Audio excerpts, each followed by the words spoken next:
آقای خیابانی یه وقتای خیلی دیگه برونگرا میشه. قسم میخورم به شرافتم، به نجابت مادرم، به حقیقت پدرم که هرگز رو به اتیاب نیاورم. من خودم خیلی دوست داشتم پا به پای اون تماشاچی‌ها تو استادیوم دستام بیارم بالا و قسم بخورم، ولی لحظه به لحظه داشت دارک‌تر میشد. یعنی نمیدونستی ته این کجاه. یعنی این قسمی که خوردن که دیگه سمت مصرف مواد نرم، این سبک قسم خوردن خودش باید یه دوزی از مصرف رو داشته باشه که بتونی این کارو بکنی.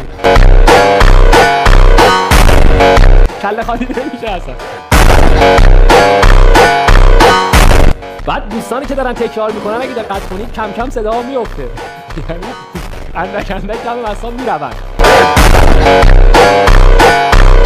اینجوریه که خب اوکی به نجابت مادرم، به حقیقت پدرم چی؟ نمیشه ما اول اینا رو بگی قسم بخوری نمیدونی تاش کجاه. بعد حقیقت پدرم یعنی چی؟ یعنی یکی که قسم خورده باشه برسم به احتیاج پدرش حقیقت نداره، پدرش یک دروغه.